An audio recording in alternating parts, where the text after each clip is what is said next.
Some of the richest empires in history were not built on armies, gold, or law, but on desire.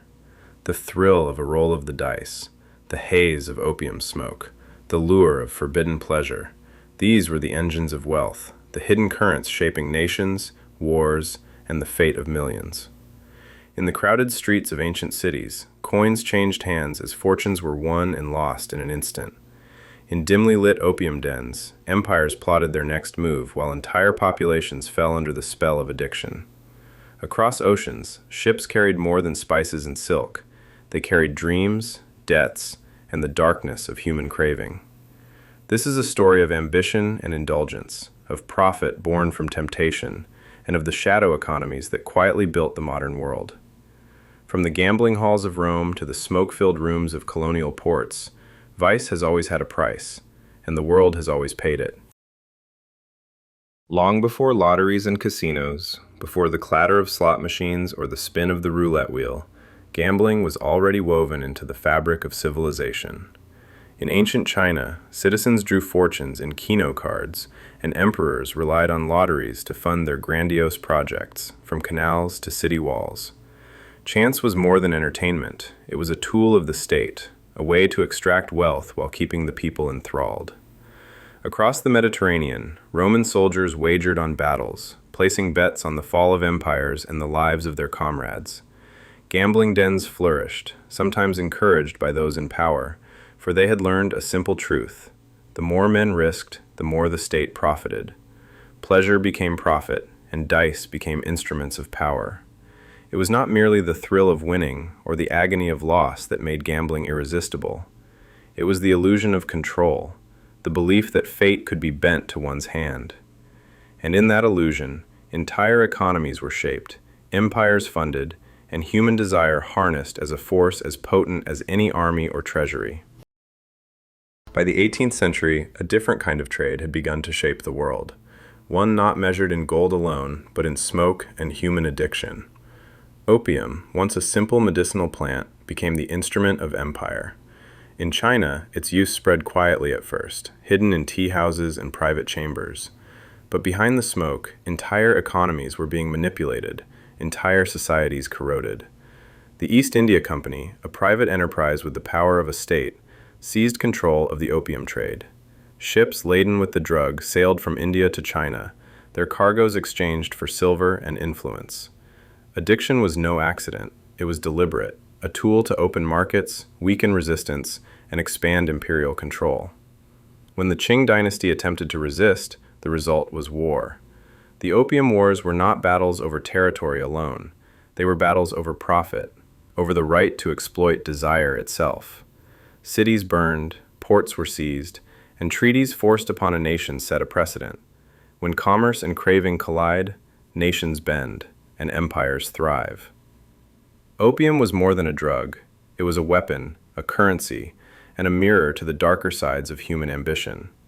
And as smoke curled through the streets of Canton, the modern world was quietly being reshaped by the hands of desire, greed, and power. While empires battled over opium in the East, a different kind of vice was taking root in the streets of Europe. In 18th century England, coffee houses hummed with conversation, speculation, and the quiet thrill of wagers. They were more than places to sip a bitter brew. They were arenas of ambition, where fortunes were debated, bets were placed, and the seeds of modern finance were quietly sown. But the darker side of desire lurked in the shadows. Gin, distilled cheaply and consumed in staggering quantities, became known as mother's ruin. London's streets teemed with intoxicated crowds, poverty and crime swelling in equal measure. And yet, the government looked the other way, or worse, profited. Taxation on spirits and coffee, on lotteries and gambling, became a lucrative engine of state revenue. Vice was no longer a sin, it was currency. In these early halls of indulgence, the line between pleasure and profit blurred. Betting on a dice game or sipping a dangerous spirit was not just entertainment, it was an economic force. From coffee houses to gin shops, the architecture of society itself was being shaped by the desires of its citizens, and the state was learning that indulgence could be harnessed as a tool of control. While opium reshaped China, empires were experimenting with other substances across the globe. Coca leaves in the Andes, morphine in Victorian Europe, and the opiates of colonial plantations became more than medicine. They were instruments of power, tools for profit, and weapons of control. Colonial powers exploited local crops, forcing farmers to grow what the empire demanded. Indigenous knowledge was commodified, while addiction spread among populations who had little choice but to comply. In South America, coca leaves were harvested and shipped, later transformed into products that would fuel both industry and addiction. In Europe, morphine and other opiates infiltrated society, prescribed as remedies while subtly binding entire communities to dependency. The story of drugs and empire is a story of ambition cloaked in civility.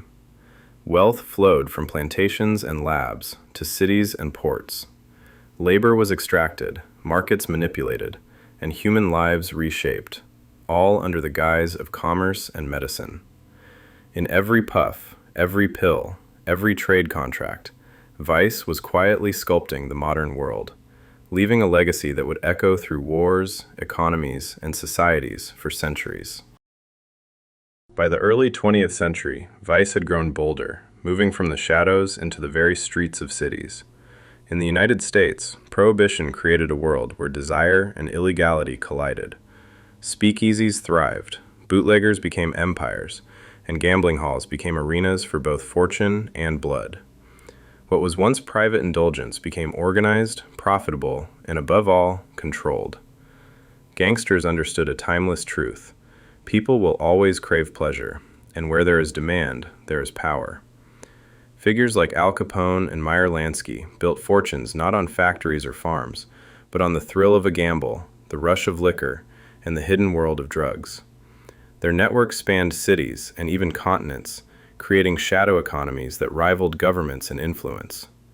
Vice had become a currency of control, a force that could corrupt law, manipulate politics, and reshape entire communities. It was a mirror of human desire, reflecting both ambition and desperation. From clandestine gambling dens to the smoky backrooms of speakeasies, the underworld thrived, and the modern world watched, both captivated and complicit. Throughout history, vice has been more than indulgence. It has been a lens through which societies reveal themselves. Gambling, drugs, and forbidden pleasures were not merely personal choices. They were forces that shaped economies, empires, and culture itself. Rulers, merchants, and criminals alike discovered the same truth. Human desire could be measured, taxed, and even weaponized. From the opium dens of Qing China to the speakeasies of Prohibition-era America, vice illuminated the cracks in authority and the ambitions of those in power. It inspired innovation, created wealth, and sowed ruin. Societies that embraced, tolerated, or exploited these temptations often thrived economically, even as they struggled morally. Vice became both a mirror and a lever, reflecting human nature while bending the course of nations. In the end, what is the story of vice but the story of us? A tale of desire and ambition, of pleasure and power, of profit and human cost. History has always been shaped not only by kings and generals, but by the impulses that drive men and women to risk everything for a fleeting thrill. The story of vice did not end with prohibition, opium, or gin. It evolved, moving into boardrooms and laboratories, cloaked in science and legality. In the modern era, corporations discovered that human desire and human vulnerability could be packaged, marketed, and sold as medicine. Painkillers, prescription drugs, and synthetic substances became not just treatments, but instruments of control and profit. The opioid crisis revealed the dark side of innovation. Millions became dependent, entire communities destabilized, while the engines of industry and profit marched on. Addiction, once stigmatized as moral failure, was now engineered, regulated, and monetized. The stakes were higher than ever. Wealth, influence, and even politics were intertwined with the consumption of drugs, a new empire built on desire rather than territory. From the clandestine dens of history to the glossy shelves of pharmacies, vice continues to shape society. It adapts, evolves, and persists, proving that the forces of temptation are never bound by time or by morality. From ancient dice games to opium-fueled empires, from gin-soaked streets to modern pharmaceutical empires, vice has always shaped the course of history. Pleasure, desire, and addiction are not just personal choices. They are forces that have built nations, toppled governments, and reshaped societies. The story of vice is the story of us, our ambition, our weakness, and the power we grant to the things we crave. History is never just about kings and wars.